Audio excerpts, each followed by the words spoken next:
ወደዚህ ስፍራ በምህረት ስለሰበሰበን ክብርና ምስጋና ለስሙ ይሁን። የመዳናችን ምክንያት እግዚአብሔር ለእግዚአብሔርነቱ ያዘጋጃት እናታችን እመቤታችን ቅድስት ድንግል ማርያም ምልጃዋ፣ ጸሎቷ፣ እናትነቷ አልተለየንምና ክብርና ምስጋና ለእናታችን ለድንግል ማርያም ይሁንልን። በምልጃው የምንከለልበት ታላቁ ካህን፣ ታላቁ ነቢይ፣ ታላቁ ወንጌላዊ ቅዱስ ዮሐንስ በመንገዳችን ሁሉ ስላገዘን አምላኩ ፈጣሪው በሰጠው ክብር ልክ ክብርና ምስጋና ለስሙ ይሁን። እንግዲህ እግዚአብሔር በዚህ ምሽት ሊነግረን የወደደው ሐሳብ አለ። እግዚአብሔር በዚህ ምሽት እንድናውቀው የፈለገው ጉዳይ አለ። እግዚአብሔር በዚህ ምሽት ለቅሷችን መልስ በየትኛው በኩል እንዳለ ይነግረናል። የልቦናችን ጥያቄ መልሱ በየትኛው አቅጣጫ እንዳለ ይነግረናል። ሁላችን በዚህ ሰዓት ላይ እግዚአብሔርን እንሰማለን። እርሱ ደግሞ የሚረባኝን በጎ የሆነውን ሁሉ ይነግረናል። ዛሬ የምንሰማው ትላንት እንደሰማነው በልምድ እንዳይሆን አምላካችን ቅዱስ እግዚአብሔር የጆሮቻችንን መስኮት የልቦናችንን መስኮት ይክፈትልን። የምንሰማውንም ለሕይወትና ለበረከት ያደርግልን። የምንቆይበት የትምህርታችን ርዕስ የሚሆነው መኑ ውእቱ ሰው፣ ሰው ምንድን ነው? ሰው ማን ነው? እስቲ ይሄንን ቃል ከኔ ጋር አብራችሁ ትላላችሁ። ሰው በፍጹም ድምጻችሁ አይሰማም። በጣም ብዙ ሰው ነው ያለው፣ ግን ድምጻችሁ አይሰማም። ሰው አሁንም አይሰማም። እስቲ ድገሙት።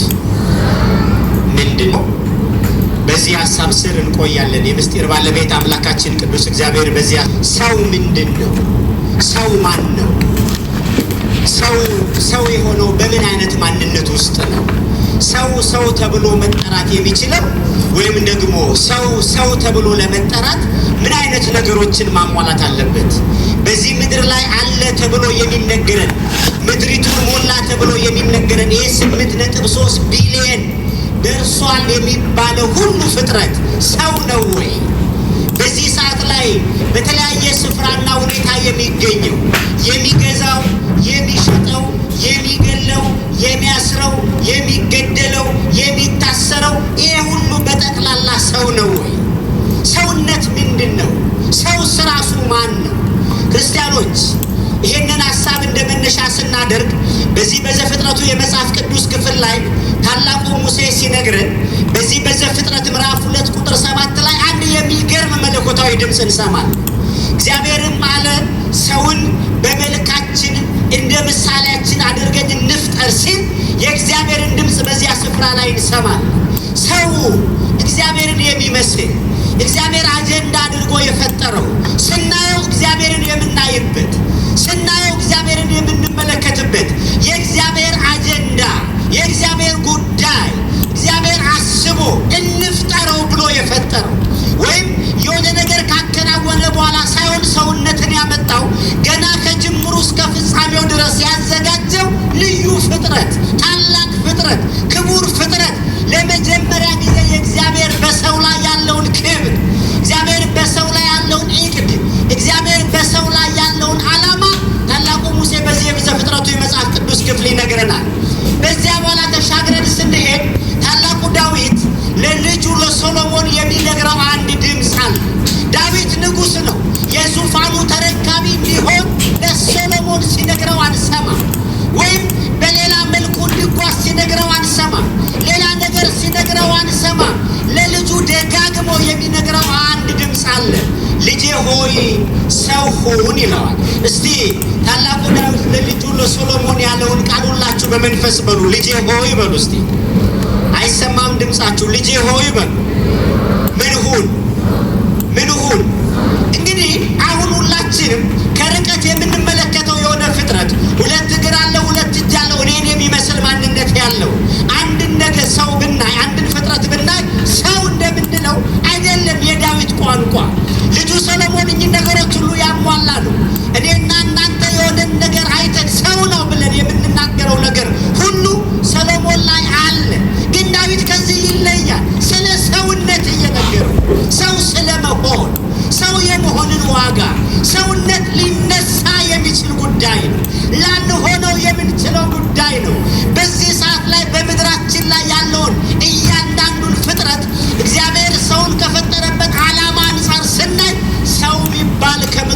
ከጠፋ ቆይቷል። ሰው የሚባል ነገር ከምድሪቱ ከጎደለ ቆይቷል። ሰው የሚመስል በጣም ብዙ ፍጥረት አለ። ሰው የሚመስል ግን ሰው መሆን ያልቻለ በዚህ በዳዊት ሚዛን ስንመለከት ለልጁ ለሶሎሞን የሚነግረው ድምፅ እባክህ ልጄ ሆይ ሰው ሁን፣ እባክህ ልጄ ሆይ ሰው ምሰል አይደለም ሰው ሁን። ሰው በመሆን ውስጥ ያለ ረቂቅ ምስጢር አለ። ሰው በመሆን ምስጢር ውስጥ እግዚአብሔርን መምሰል አለ። ሰው በመሆን ምስጢር ውስጥ ከእግዚአብሔር ጋር መነጋገር አለ። ሰው በመሆን ምስጢር ውስጥ የኑሮ የመንገድ የትዳር አጀንዳ እግዚአብሔር ይሆናል። ይሄ ነው የሰውነት ልኩ። ታዲያ ስለ ዙፋኑ ከጨነቀው በላይ እስራኤልን እንዴት እንደሚመራ ከነገረው በላይ ከእስራኤል ጋር እንዴት መኖር እንዳለበት ከነገረው በላይ ከእግዚአብሔር ጋር ሊኖር ስለሚገባው ረቂቅ ግንኙነት ሲነግረው ልጄ ሆይ ሰው ሁን አለ። ልጄ ሆይ ሰው ሁን። ሰው በመሆን ውስጥ ብዙ መንገዶች አሉ። ሰው በመሆን ውስጥ ብዙ ምስጢራት አሉ። ሰው በመሆን ውስጥ ብዙ የረቀቁ ነገሮች አሉ። ሰው በመሆን ውስጥ የሚታይ መንፈሳዊነት አለ። ሰው በመሆን ውስጥ እግዚአብሔርን መምሰል አለ። ሰው በመሆን ውስጥ አሸናፊነት አለ። ሰው በመሆን ውስጥ ገዥነት አለ። ሰው በመሆን ውስጥ ድል መንሳት፣ ድል ማድረግ አለ። ክርስቲያኖች ይሄ ሰውነት ከላይ ላይ ሊገፈፍ የሚችል ጉዳይ መሆኑን ታላቁ ሙሴ በዚህ በዘኍልቍ በምዕራፍ 11 ላይ ለእነዚያ ለእስራኤል ልጆች ይነግራቸዋል። እባካችሁ እናንተ ሰዎች ሰውነታችሁን ቀድሱ ይላቸዋል። ምናችሁን ቀድሱ? አጥተውት ነበር። ከሰውነት ርቀው ነበር። ከሰውነት ክብር ጎድለው ነበር።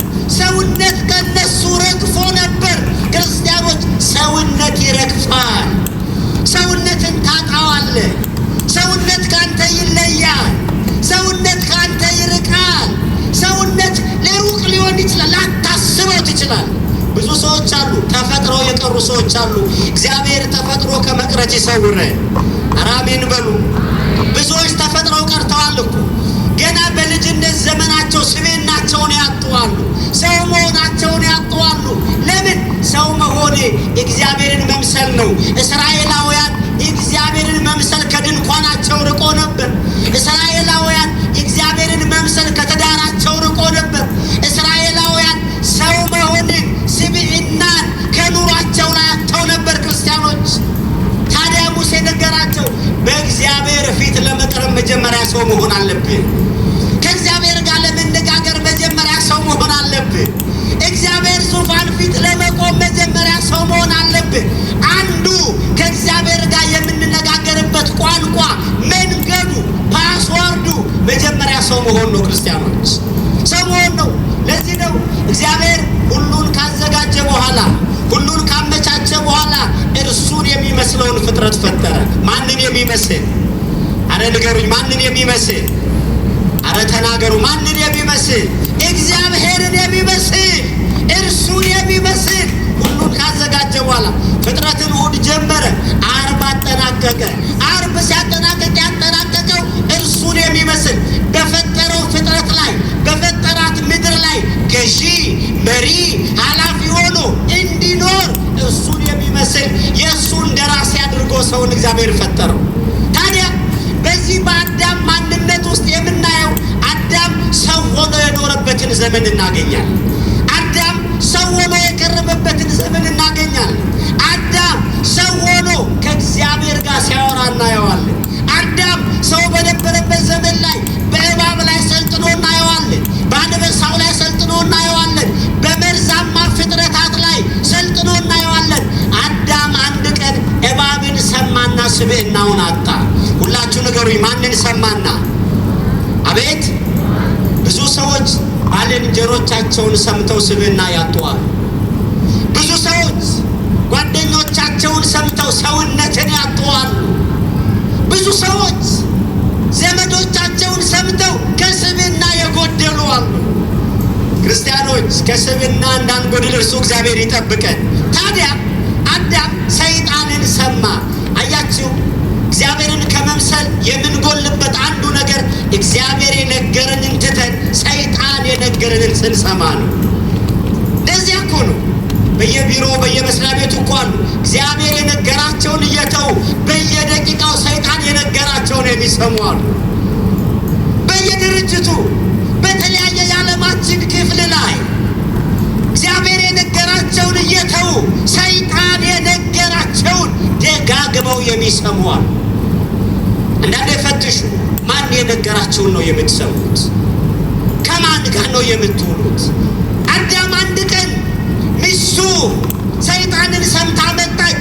ከሚስቱ ጋር የመጣውን ሰይጣንን ሲሰማ ወዲያው ከአዳም ላይ ሰውነት የሚባለው ማንነት ተለየው። ከዚያ በኋላ አዳምና እግዚአብሔር በገነት ውስጥ ሲፈላለጉ እናያለን። ከእግዚአብሔር ጋር የሚያወራው አዳም ከሆነ ቀን በኋላ እግዚአብሔር አዳምን የት አለ ብሎ ሲፈልገው እናገኛለን። አምላኩ እግዚአብሔርን እንደ አባት የሚያናግረው አዳም ከአምላኩ ከእግዚአብሔር ሲሸሸግ እናያለን። ከአምላኩ ከእግዚአብሔር ሲደበቅ እናያለን። ከአምላኩ ከእግዚአብሔር ሲርቅ እናያለን። ክርስቲያኖች ከእግዚአብሔር የምንሸሽበት ያ ደቂቃ ስብዕናችን ከኛ የራቀበት ደቂቃ ነው። ከእግዚአብሔር የምንሸሽበት ያ ደቂቃ አላያችሁም? አሁን ሰዎች ጉቦ ሊቀበሉ ሰው ያለበት ቦታ ነው ሰው የሌለበት ቦታ ነው የሚሄዱት? ንገሩኝ ባካችሁ። ሰው ያለበት ቦታ አቤት። ስለዚህ ጉቦ የሚቀበሉ ተደብቀው ነው በካድ ነው? አቤት። አያቸው ከስብዕና ርቀው እኮ ነው። ሰውነት ሲለይ እንደዚህ ነው። አላወቁትም። ከሰው አይደለም የሸሹት ከእግዚአብሔር ነው። ከሰው የተደበቁ መስሏቸዋል። አይደለም፣ ከእግዚአብሔር ነው የተለዩት። ከእግዚአብሔር ነው የራቁት። ከእግዚአብሔር ነው የጎደሉት። ክርስቲያኖች ሰው ከእግዚአብሔር ይጎላል። ሰው እግዚአብሔር የሚመስል መልኩን ያጣል። ከእግዚአብሔር ጋር የመነጋገር እድሉን ያጣል። ከእግዚአብሔር ጋር አብሮ አባ አባ ብሎ የሚጠይቅበትን የልጅነት መንፈሱን ያጣል። መቼ? ሰው መሆኑን ሲያጣ። ሰው መሆን ምንድን ነው? እግዚአብሔርን መምሰል ነው። እግዚአብሔርን መስማት ነው። ከእግዚአብሔር ጋር መነጋገር ነው። ራስን አሳልፎ መስጠት ነው። ለኑሮ፣ ለትዳር፣ ለወጣትነት፣ ለሀብት፣ ለዝና እግዚአብሔር አጀንዳ እንዲሆን አሳልፈ ከሰጠ ያን ጊዜ አንተ ሰው ነህ። ያን ጊዜ አንተ ሰው ነህ። ቤት ለእግዚአብሔር ክፍት ከሆነ፣ ቤት ልብ ለበጎነት ክፍት ከሆነ፣ እግሮች ወደ መልካም ስፍራ ካቀኑ ያ አዳም እግዚአብሔርን የመሰለበትን እነዚያን 7 ዓመታት ስናይ እውነትም አዳም ያን ጊዜ ሰው ነበር። እባብን እየዳበሰ የሚያወራ አዳም፣ ከአንበሳ ጋር ቁጭ ብሎ የሚጫወት አዳም፣ ለእንስሳቱ ሁሉ ስም እያወጣ ክብር ያገኘ አዳም፣ ንግግሩ በረከት ያለው አዳም፣ በእያንዳንዱ ተግባሩ እግዚአብሔርን የሚመስል አዳም ከሆነ ደቂቃ በኋላ ከሰይጣን ጋር ገጠመና ስብዕናውን አጣ። ስብዕናውን ሲያጣ የመጀመሪያ ምልክቱ መደበቅ ነው። ዛሬ ተደብቀው የሚዘሙቱ አሉ። ተደብቀው የሚሰክሩ አሉ። ተደብቀው የሚሰርቁ አሉ። ተደብቀው የሚገድሉ አሉ። ተደብቀው ክፉ የሚያስቡ አሉ። ተደብቀው በደል የሚያበዙ አሉ። እነዚህ ሁሉ ክርስቲያኖች ስብዕና የሚባለው ጸጋ ከነሱ የራቀ ነው። ስብዕና የሚባል ባሎች ሚስቶቻችሁ መጀመሪያ ሰው መሆናቸውን እርግጠኛ ሁኑ። ሰው ከሆኑ እግዚአብሔርን ይመስላሉ። እግዚአብሔርን የመሰለች ሚስት ለቤቱ በረከት ነች። ሚስቶች ባሎቻችሁ ባለዝና ባለገንዘብ ከመሆናቸው በላይ መጀመሪያ ሰው መሆናቸውን እርግጠኛ ሁኑ። ብዙ ባሎች እኮ ሚስቶቻቸውን በአልጋቸው ላይ አርደዋቸዋል። ሚስቶቻቸውን ቤት ጥለው በዝሙት ወድቀውባቸዋል። በትዳራቸው ወስልተዋል። በቤታቸው ዋሽተዋል። ይህ ሁሉ ለምን ሆነ? ስብዕና ሲርቅ፣ ሰው መሆን ሲርቅ። አንድ ብልህ ሰው በእግዚአብሔር ፊት ቆሞ ስለ ልጆቹ የሚለምነው ታላቅ ጸሎት ይሄ ነው። እግዚአብሔር ሆይ ልጆችን ሰው አድርግልኝ። እግዚአብሔር ሆይ እኔን በደለኛን ሰው አድርገኝ። ይኸውልህ ሰው ከሆንክ በኋላ በእግዚአብሔር ፊት የምታቀርበው ጥያቄ ወዛል። ሰው ከሆንክ በኋላ በእግዚአብሔር ፊት መገኘት ትችላል። ሰው ከሆንክ በኋላ በእግዚአብሔር ፊት የመደመጥ አቅም አለ። ሰው ከሆንክ በኋላ በአምላክ ፊት እንባህ ዋጋ አለው፣ መባህ ዋጋ አለው፣ ጸሎት ዋጋ አለው። መጀመሪያ እግዚአብሔር ፊት ሰው ሆኖ መገኘት፣ እግዚአብሔር ፊት ሰው ሆኖ መታየት። አሁን ብዙ ሰው አለ። ጥያቄው በዚህ ጊዜያዊ ዓለም ላይ ጎደሎ ኖላ ለመኖር ይጥራል። እውነት ነው። ጉድለት መጥፎ ነው።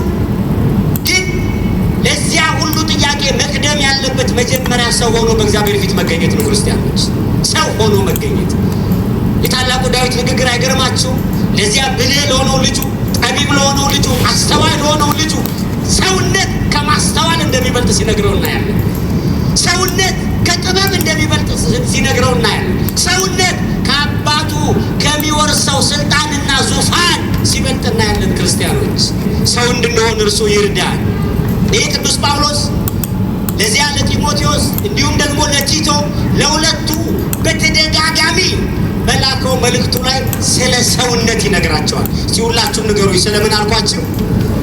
አልሰማችሁ? እስቲ እየሰማችሁ ያላችሁ እጃችሁን ብድግ አድርጉ። እግዚአብሔር ሁላችሁ ታላቁ ጳውሎስ እየደጋገመ ይነግረዋል ለልጁ ለጢሞቴዎስ፣ እባክህ ልጅ እግዚአብሔርን ምሰል ይለው። እስቲ ሁላችሁ ተናገሩ፣ ማንን ምሰል? አልሰማችሁ? ማንን ምሰል? እባክህ እግዚአብሔርን ምሰል። አንድ ቦታ ላይ እንደዚህ ይለዋል። በዚህ ባለኛ ጢሞቴዎስ ምዕራፍ 5 ላይ እንደዚህ ይለዋል። ይኸውልህ ይላል በስጋ ፈቃድ መመላለስ ወይም ደግሞ በስጋ ፈቃድ መምሰል ለስጋ ጊዜያዊ ትርፍ ሊሰጥ ይችላል። ለስጋ ጊዜ አላያችሁም? አንዳንድ ቦታ በማይሳቅበት የሚስቁ፣ በማይጨበጨብበት የሚያጨበጭቡ፣ በማይነሳበት የሚያነሱ፣ እልል በማይባልበት እልል የሚሉ በጣም ብዙዎች አሉ። እነዚህ አይነቶቹ ጊዜያዊ ጥቅም ያገኛሉ አለ። አንተ ግን እግዚአብሔርን ምሰል ይለዋል። ማንን ምሰል? አልሰማችሁ? ማንን ምሰል? እግዚአብሔርን ምሰል። ያን ጊዜ እግዚአብሔርን ስትመስል እርሱ ለዘላለም እረፍት ነው። ያ እግዚአብሔርን መምሰል ለዘላለም እረፍትህን፣ እግዚአብሔርን ስትመስል ለዘላለም ደስታ ነው። እንደዚህ ባላመንክበት ቦታ ተገኝተህ የምታገኘው እውቅና የምታገኘው ገንዘብ ጊዜያዊ ነው። የጊዜውን ደስታ እንጂ ነገን አይሞላልህም። ይህ በጊዜው ደስ ይላል፣ ለነገ ትርፍ የለውም። እግዚአብሔርን ከመምሰልክ ወይም በሌላ ቋንቋ ሰው ከሆንክ ምን ከሆንክ? አልሰማችሁ? ምን ከሆንክ? ሰው ከሆንክ እሱ ግን ለዘላለም ማረፊያ ነው፣ ለዘላለም መጠለያ ነው፣ ለዘላለም መክበሪያ ነው፣ ለዘላለም ዋጋ የምታገኝበት ነው፣ ለዘላለም ባለ ትርፍ የምትሆንበት ነው። ማንን መምሰል?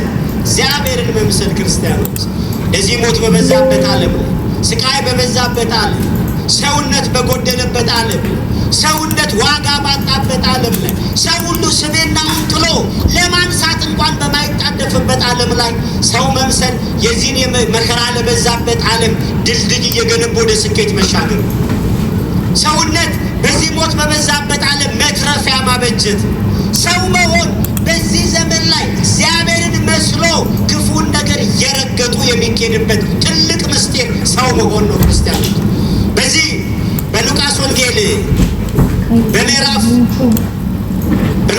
በዚህ በምዕራፍ 10 ላይ አንድ የሰውነት ማረጋገጫ አንድ ሰው ነኝ ወይስ አይክ ላይ እናገኛለን።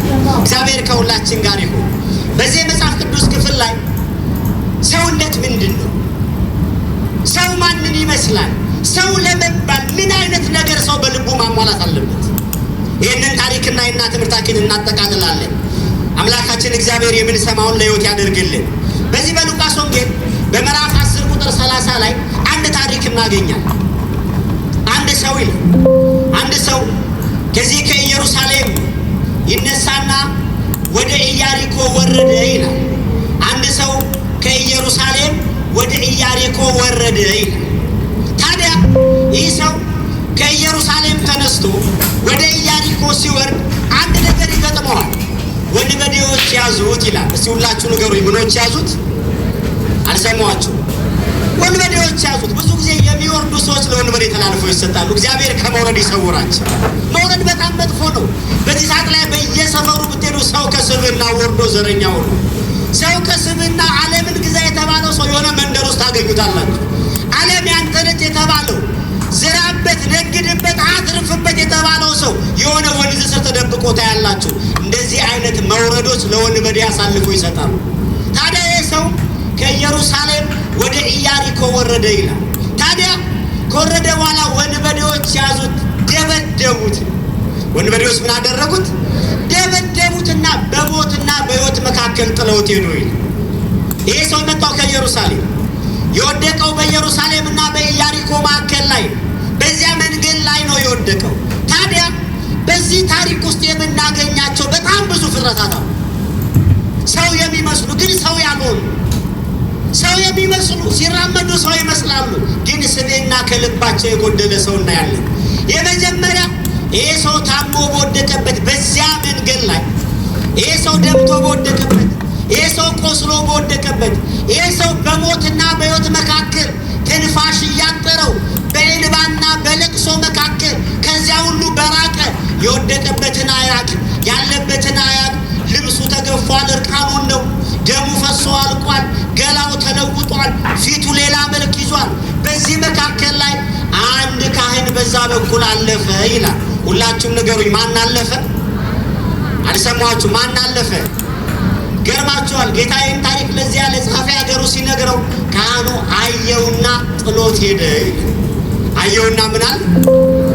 አየውና ምን አለው? አያችሁ፣ አንዳንድ ጊዜ ሰው በቤተ መቅደስም እያገለገለ ሰው ላይሆን ይችላል። ካህን ሊሆን ይችላል፣ ሰው ላይሆን ይችላል። ባለገንዘብ ሊሆን ይችላል፣ ሰው ላይሆን ይችላል። መንፈሳዊ ነኝ ሊል ይችላል፣ ግን ሰው ላይሆን ይችላል። ለምን? ከክህነቱ ሰው መሆን ይቀድማል። ከመንፈሳዊነት ሰው መሆን ይቀድማል። ከሹመት ሰው መሆን ይቀድማል። ከባላደራነት ሰው መሆን ይቀድማል። አየውና ጥሎት ሄደ ይላል። ወንድሙ ቢሆን ጥሎት ሄዳል? አረ ንገሩኝ። ወንድሙ ቢሆን ጥሎት ሄዳል? አያችሁ፣ በዘር ስላልተዛመደ በደም ስላልተገናኙ ጥሎት ሄደ። ከክህነቱ ቤት እግዚአብሔር ሰው አጣ ለዚህ ሰው። ከዚያ ለሰው ያዛሉ ከሚባለው ስፍራ እግዚአብሔር ሰው አጣ ለዚህ ለወደቀ ሰው። ከዚያ ስፍራ ላይ ደግነት ይጨለፍበታል፣ መልካምነት ይነገርባታል ከተባለው ከዚያ መንደር ለዚያ ሰው የሚያዝን አንድ ሰው በዚያ ስፍራ አጣ እግዚአብሔር። ሁለተኛ ሌላ ሰው መጣ፣ በገንዘብም በዚያ ወቅትም ከሌዋውያን ወገን የሆነ አንድ ብርቱ ሰው፣ ገንዘብ ያለው፣ ዝና ያለው፣ ወገን ያለው። ይሄም ሰው ከዚያ በኋላ መጣ፣ አንድ ሌዋዊ መጣ ይላል። ይሄም አየውና ጥሎት ሄደ። አቤት! አየውና ምን አለ? ንገሩኝ እንጂ አየውና ምን አለ? አያችሁ፣ ብዙ ጊዜ ሰዎች እዝነትን ከሀብት ቤት ይፈልጉታል። ደግነትን ከባለስልጣን መንደር ይፈልጉታል። እነንትና ያዝኑልኛል ይላሉ። እነንትና ደግ ናቸው ይላሉ። እግዚአብሔር ደግ ካልሰጠ ማንም ደግ አይሆንም። እግዚአብሔር ቸር ይግጠምህ ካላለ ማንም ቸር አይሆንም። እግዚአብሔር በጎ ከፊት ይሁን ካላለ ማንም በጎ አይሆንም። ክርስቲያኖች ራርተን የሰጠንባቸው እነዚያ ቀናት እግዚአብሔር በእጃችንና በልባችን የሰራበት ቀን ነው። ደግ ሆነን ከለበስነው አውልቀን ከኪሳችን አጉድለን መንገድ ለወደቁ የደረስንባቸው እነዚያ ቀናት ማለት እግዚአብሔር በእኛ ልብ ሊሰራ የወደደበት ቀን ነው። እግዚአብሔር በእኛ ልብ እንዲሰራ የእሱ በጎ ፍቃድ ይሆንልን። ስትሰጡ እግዚአብሔር በእናንተ እንደሰራ ወቁ። ክርስቲያኖች ደግ ስትናገሩ እግዚአብሔር በአንደበታችሁ እየሰራ ነው። በልባችሁ ሁሉን መውደድ ስትችሉ እግዚአብሔር በልባችሁ እየሰራ ነው። በገንዘባችሁ ቸርነት ስታደርጉ እግዚአብሔር በኪሳችሁ በገንዘባችሁ እየሰራ ነው። የአንዳንድ ሰዎች አሉ ይለግሷችሁና እግዚአብሔር ይስጥ ስትሏቸው የሰጠ እግዚአብሔር ነው እግዚአብሔርን አመስግን የሚሉ ሰዎች አሉ። እግዚአብሔር እንደዚህ አይነት ሰዎችን ያብዛልን። ሰጥተው የሚደበቁ፣ አልብሰው የሚደበቁ፣ ከፍለው የሚደበቁ፣ በጎ አድርገው የሚሸሸጉ እንደዚህ አይነት ሰዎች ፍሬያቸው ብዙ ነው። ለምን? ይሄ ሰጥቶ ዝም ማለት የእግዚአብሔር ጸባይ ነው። አላያችሁ? ዛሬ አንግቶላል፣ ክፈል ተብላ፣ እልልበል ተብላ፣ ዛሬ መሽቶልናል፣ ለዚህ ነገር እንዲያደርጉ ተብለናል። የለም፣ እግዚአብሔር በነፃ ሰጠን። ክብር ለስሙ ይሁን። ሳንከፍል ሰጠን። ይኸው አሁን የምናየውን ይሄንን ክረምት እኛ ሀገር እንዳለው ዘረኝነት፣ እኛ ሀገር እንዳለው ጭካኔ፣ እኛ ሀገር እንዳለው መከፋፈል፣ እኛ ምድር ላይ እንደምንሰማው በደልና ግፍ እውነት የዚህ ክረምት ዝናብ ይገባን ነበር ክርስቲያኖች። ብዙ ቤት ላይ እንጀራ ተርፎ እንጀራ አጥተው የወደቁ ምስኪናን ባሉበት እግዚአብሔርን የሚመስለው ሰው በየመንገዱ የሚበላውን ባጣበት ከተማ፣ ውሻ በውድ ዋጋ በሚሸጥበት ከተማ ላይ እግዚአብሔር ይህንን ምድር በዝናብ መጎብኘቱ ክብርና ምስጋና ለስሙ ይሆን። በእውነት እንደዚህ አይነት እግዚአብሔርን በመስጠት የሚመስሉ ደጋግ ሰዎች አሉ። እግዚአብሔርን በመስጠት የሚመስሉ በማድረግ የሚመስሉ ቤታቸውንም ልባቸውንም ኪሳቸውንም ለመልካም ነገር ክፍት የሚያደርጉ ሰዎች፣ እንደዚህ አይነት ሰዎች ምድሪቱ ትፈልጋለች። እግዚአብሔር እንደዚህ አይነቱን ሰዎች ያብዛልን።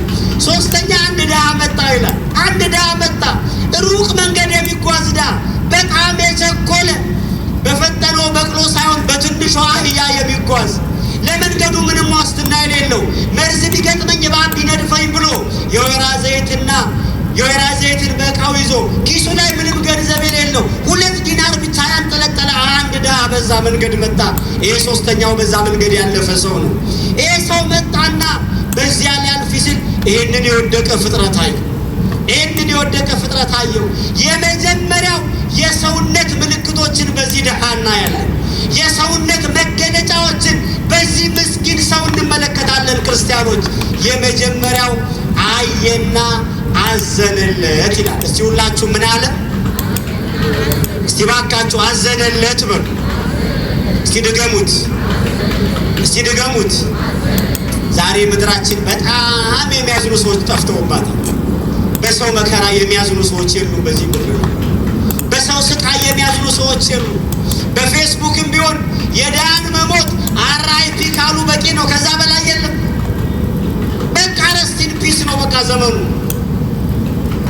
ባለው መከራ፣ ባለው ስቃይ፣ ባለው ችግር ላይ ካልጋው የሚወርድ የለም። ከድሎቱ የሚያጎል የለም። አዝኖ ሱባኤ የሚይዝ የለም። ለተቸገረ የሚያዝን የለም። ክርስቲያኖች፣ ይሄ ሰው አየና አዘነለት። የሰውነት መለኪያ ባህሪያት፣ ሰውነትን የምታረጋግጥበት የመጀመሪያው ምልክት አይቶ ማዘን። እስቲ ሁላችሁም አይቶ ምን ማለት አልሰማችሁም? አይቶ ምን ማለት? አይቶ አዘነለት። አላያችሁ? ያችን ሴት ጌታ አያትና አዘነላት ይላል። ልጄ ሞተ ለሚለው ለኢያኢሮስም አዘነለት ይላል። አያችሁ? አይቶ ማዘን እኮ የክርስቶስም ጸባይ ነበር። አይቶ ማዘን የእግዚአብሔርም ጸባይ ነበር። በእግዚአብሔር ወልድ ላይ አይተነዋል። አየና አዘነላት። ልጇ ሞቶባት ስታለቅስ አዘነላት ይላል። ከነ የአልዓዛርን መሞት ከነ ማርታ ጋር ሆኖ አዘነ፣ አለቀሰ ይላል። አየህ፣ ከልቦና ላይ ማዘን ከጎደለ ሰው አይደለም። የመጀመሪያ የሰውነት ምልክት አይቶ ማዘን፣ አይቶ መራራት፣ አይቶ ልብን ክፍት ማድረግ፣ መስጠት እንኳን ባይችል ኖሮኝ ባደረግኩ ብሎ መመኘት። እግዚአብሔር ለሌሎች መከራ የምናዝንበትን ደግ ልቦና ይስጠን። ሁለተኛ የሰውነት ምልክቱ ይሄ ሰው ከአህያው ላይ ወረደ ይላል። እስቲ ሁላችሁም ንገሩ፣ ከአህያው ላይ በሉ። ምን አለ? ወረደ። ገርማቸዋል። ሳምራውያንና አይሁዳውያን በጣም ጠበኞች ናቸው። የወደቀው ግን ሰው የወደቀው ቁስለኛ፣ የወደቀው መንገደኛ ማንነቱን አላወቀም። ወድቆ እሱን ስለሚመስል አዘነለትና ከአህያው ወረደ። በሌሎች መከራ ስንቱ ከአልጋው ይወርድ ይሆን? ስንቱ ከዙፋኑ ይወርድ ይሆን? ስንቱ ከምቾቱ ይወርድ ይሆን? ስንቱ ከድሎቱ ይወርድ ይሆን? የሰውነት መገለጫው ካለህበት መውረድ። አንዳንድ ጊዜ በጣም በድሎት የሚኖሩ ሰዎች አሉ። የሌላውን ስቃይ ሳይሆን ከድሎታቸው የሚወርደዋል። ከድሎታቸው የሚወርዱ እኔ ቢደላኝ፣ እኔ ቢመቸኝ፣ እኔ በዚህ አልጋ ላይ ብተኛ ምን ይረባኛል፣ እኔን የሚመስሉ በየመንገዱ ዝናብ እየወረደባቸው ብለው የሚያዝኑ ደጋግ ሰዎች፣ እግዚአብሔርን የሚመስሉ የገንዘባቸው ብዛት፣ የሀብታቸው ርዝመት እግዚአብሔርን ከመምሰል ያላጎደላቸው ሰዎች፣ እንደዚህ አይነቱን እግዚአብሔር ለምድሪቱ ያብዛላት። አይቶ መውረድ። ሶስተኛ ለክፉ ቀን፣ ለመከራ፣ ለመንገዴ ብሎ ያስቀመጠውን ያንን የወይን ጠጅና የወይራ ዘይት አመጣና ቁስሉ ላይ አፈሰሰለት። ያስቀመጠውን አካፈለው።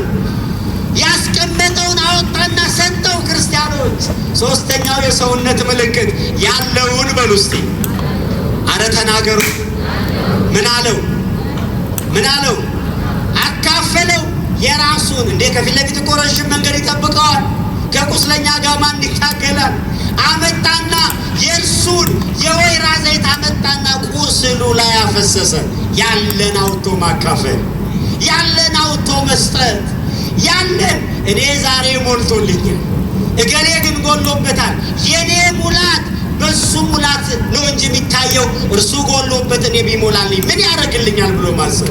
አንዳንድ ሰው አለ ገና እንደተሾመ ከዘመዱ ራሱ አይቀር ጉቦ የሚቀበል እንኳን አመል ሆኖበት። ለምን?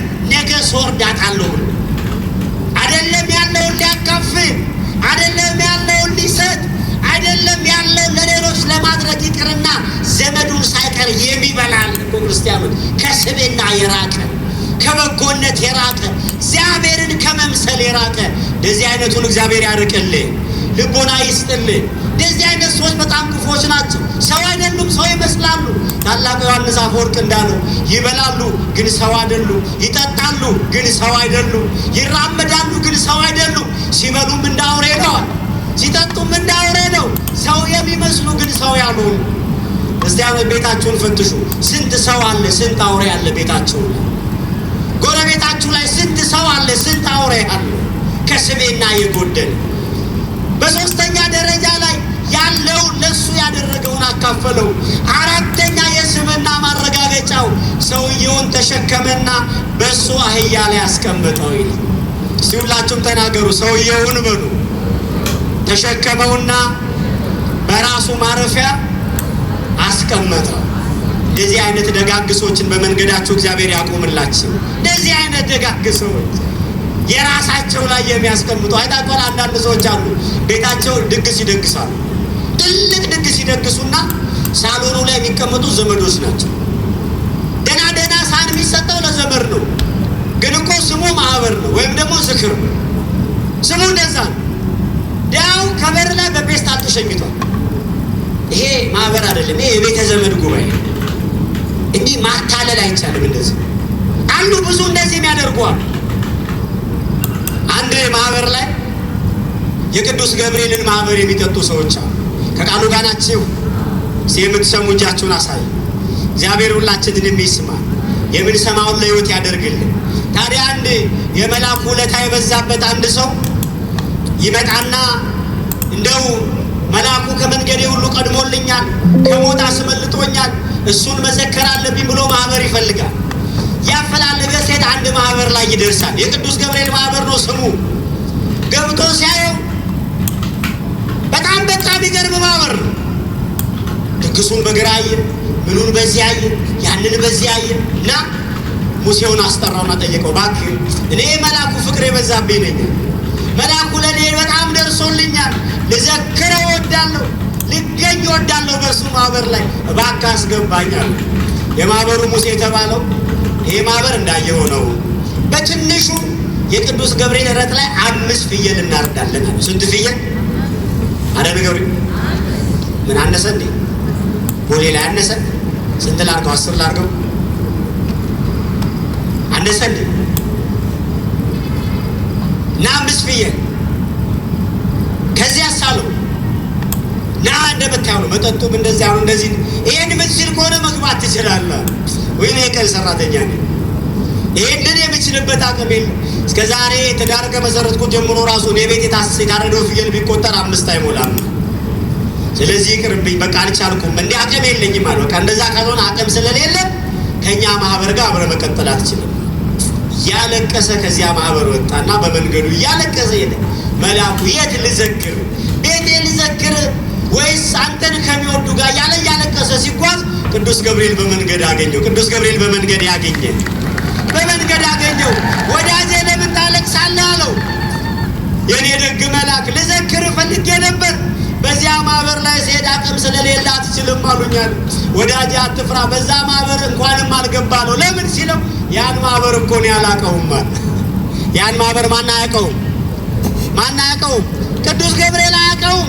ዛሬ እኮ ሚካኤል የማያውቀው ብዙ የሚካኤል ማህበር አለ። ነጠላ ለብሰው ገብተው ተጓተው የሚወጡበት ማህበር እኮ አለ። ድሃ የማይስተናገድበት ሰዎች የሚራጩበት በጣም ብዙ ማህበር አለ። በመድኃኒዓለም ስም የሚጠጣ በጣም ብዙ ማህበር አለ። ግን መድኃኒዓለም የማያውቀው መድኃኒዓለም የማይገኝበት እግዚአብሔር እርሱ የሚገኝበት ማህበር ላይ ይቀላቅለን። ቤት ላይ በብርጭቆ ውሃ በፍኝ ባቄላ ዘክረኝ በ19 አብሬ እውላለሁ አለ። ክብርና ምስጋና ለታላቁ መልአክ ይሁን። በቤት ድግስ ደግስ፣ ቤቱን ለእግዚአብሔር እንግዶች ልቀቅ። የቤቱን ውድ ዕቃዎች ዘመድና ቀል ሀብትና ንብረት አትለይበት። የዛን ቀን እግዚአብሔር ስሙ የሚጠራበት ቤት ይሆናል። አንዳንድ ጊዜ እንደዚህ የምናደርግ በጣም ብዙዎች አለ። በር ዘግተው የሚያስተናግዱ አሉ። በር ዘግተው የሚያስተናግዱ ስሙ ማህበር ነው፣ ስሙ ዝክር ነው። እግዚአብሔር ግን የማያውቀው ይሄ ሰው ግን ለዚያ ምስኪን ለዚያ ቁስለኛ ራራና አህያውን ለቀቀለት። በአህያው ላይ ቁጭ አደረገው፣ በአህያው ላይ አኖረው። ከዚያ በዚያ አልበቃውም፣ 4ኛው ከተማ መሃል ገባ። ወደ ማያውቀው ከተማ ገባና የእንግዳ ማረፊያ የት ነው አለ። አንድ ጥያቄ ልጠይቃችሁ። የወደቀውና ይሄ መንገደኛው ይተዋወቃሉ? አረ ንገሩኝ፣ ይተዋወቃሉ? አሁን እድለኛው የትኛው ነው? ቁስለኛው ነው? ተጓዡ ነው እድለኛው? አረ ንገሩኝ። ሁለቱም እድለኞች ናቸው። ቁስለኛውም እድለኛ ነው፣ የሚያነሳው ሰው ሰጥቶታል። ሰውየውም እድለኛ ነው፣ በረከቱን የሚያበዛበትን ቁስለኛ አግኝቷል። ሁለቱም እድለኛ ናቸው።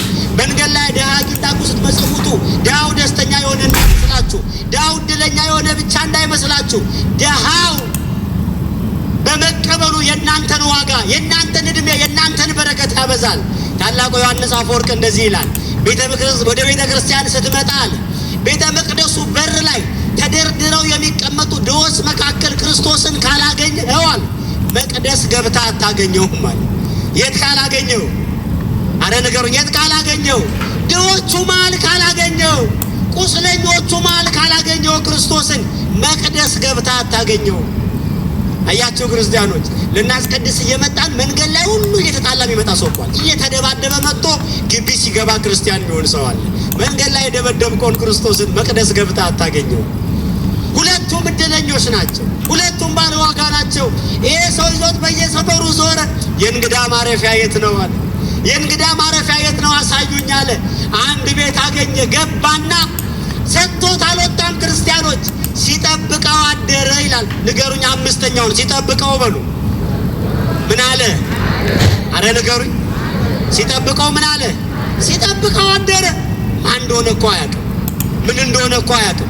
አሁን እኛ ሀገር ቢሆንስ፣ የአሁኗ ኢትዮጵያ ብትሆንስ ነው እንሄድና መጀመሪያ ፊቱን ነው የምናየው አይደል?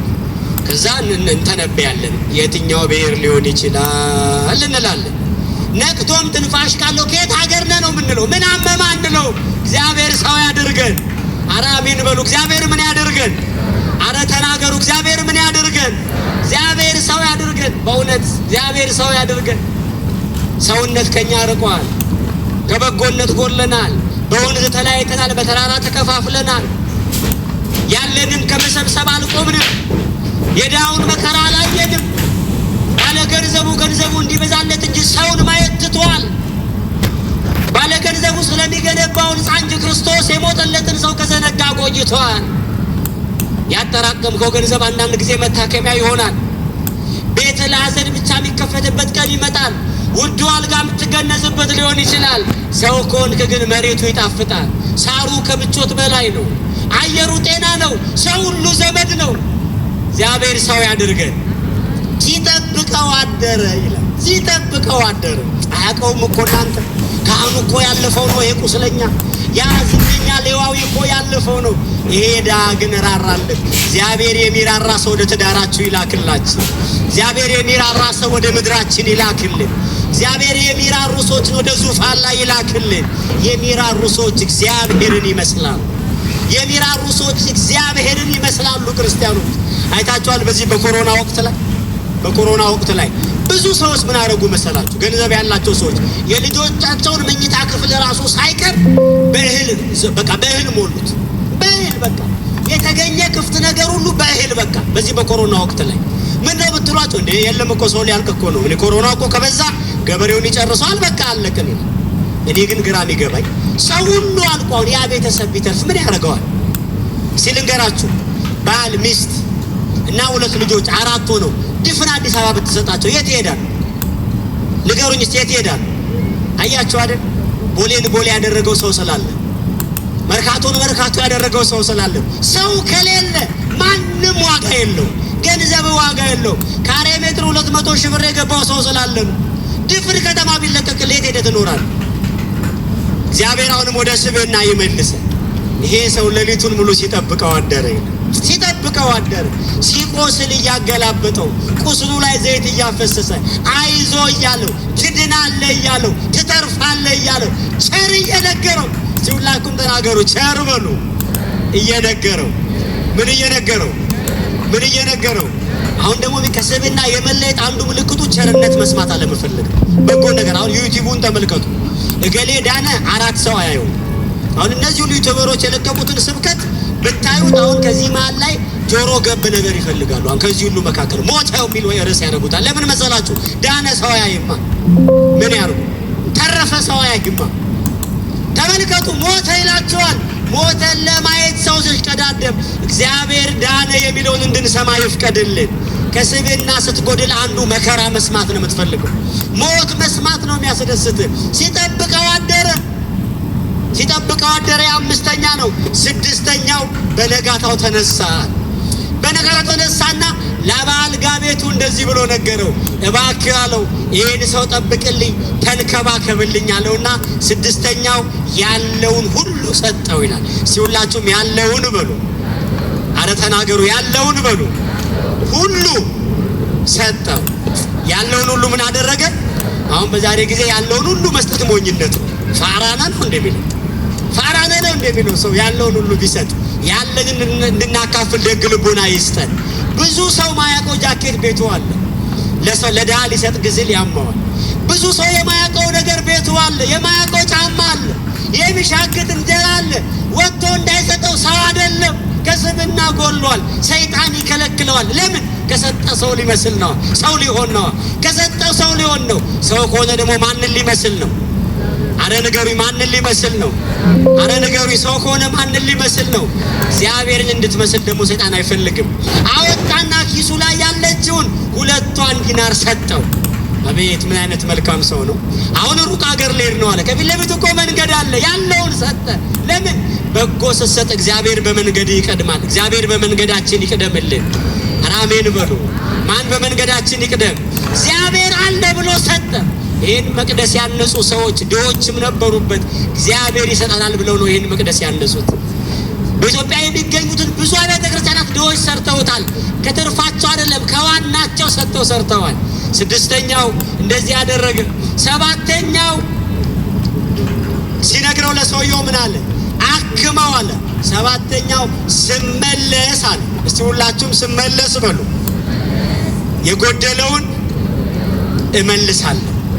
ምን ስል ለሌላው ህይወት ኃላፊነት መውሰድ፣ ለሌላው መከራ ኃላፊነት መውሰድ፣ ለሌላው ስቃይ ኃላፊነት መውሰድ፣ ለሌላው ትዳር መስተካከል ኃላፊነት መውሰድ፣ ለሌላው በልቶ ማደር ኃላፊነት መውሰድ፣ ለሌላው ሳቅ ኃላፊነት መውሰድ፣ ለሌላው ሰላም ኃላፊነት መውሰድ፣ ለሌላው በረከት ኃላፊነት መውሰድ። ሰባተኛው ምልክት ይሄ ነው። አዘነለት። ከዙፋኑ ከወንበሩ ከምቾቱ ወረደ። ያለውን መድኃኒት ሰጠው። በሱ ዙፋን በሱ ወንበር በሱ ምቾት አስቀመጠው። በማያውቀው ሀገር አልጋ ተከራየለት። ሲያስታምመው አደረ። የኪሱን አውጥቶ ከፈለ። ስመለስ እኔ ያለሁለት አለ። ስመለስ እኔ ዘመድ ሆናለሁ አለ። ስመለስ እኔ ጋሻ ሆነዋለሁ አለ። በመከራ ለሚገኙ ሁሉ እንደዚህ አይነት ሰው እግዚአብሔር በመንገዳቸው ያቆምላቸው። የሰውነት ማረጋገጫ፣ የሰውነት ልብ እግዚአብሔርን የመምሰል አንዱ ነገር ነው። ክርስቲያኖች ባለስልጣን ከመሆናችሁ በፊት ሰው ሁኑ። ኦሮሞ ሳትሆኑ ሰው ሁኑ። አማራ ሳትሆኑ ሰው ሁኑ። ባለሀብት ሳትሆኑ ሰው ሁኑ። ትግሬ ሳትሆኑ ሰው ሁኑ። ሰው የሆነ ሰው ለገባበት ሁሉ መድኃኒት ነው። ገዳዮች ሰው ሁኑ። አሳሪዎች ሰው ሁኑ። ጉልበተኞች ሰው ሁኑ። ምድሪቱ ገዳይ አላጣችም። ዓለማችን ገዳይ አላጣችም። ዩክሬን ብትሄዱ ሞት ነው። ሱዳን ብትሄዱ ሞት ነው። አትራፊ ሰው ግን ዓለም አጣለች። እግዚአብሔር ለዓለማችን ሰው ይላክላት። ዛሬ ሰው ባጣ ዓለም ላይ ነው የምንኖረው። የድሃ እንባ ይፈሳል። የድሃ እንባ በየሰፈሩ ይጎርፋል። የድሃ ለቅሶ በዓለማችን በአራቱ ማዕዘን ይንዠቀዠቃል። ለምን መሰላችሁ? ሰዎች ከምድር ላይ ስለጎደሉ፣ ደጋግ ሳምራዊዎች ስለጎደሉ፣ የወደቀ የሚያነሱ ስለጎደሉ። ይኸውልህ ቆንጆ ሚስት አታግባ፣ ሰው የሆነችውን አግባ። ቆንጆ ባል አትፈልጊ፣ ሰው የሆነውን ፈልጊ። ክርስቲያኖች ሰው የሆነ ስብዕና ያለው እግዚአብሔርን የሚመስል ሰው ማግኘት ለልብም ለምድርም ረፍት ነው። እግዚአብሔር ለምድራችን፣ እግዚአብሔር ለዓለማችን ሰው ይስጠን። ወስብሐት ለእግዚአብሔር።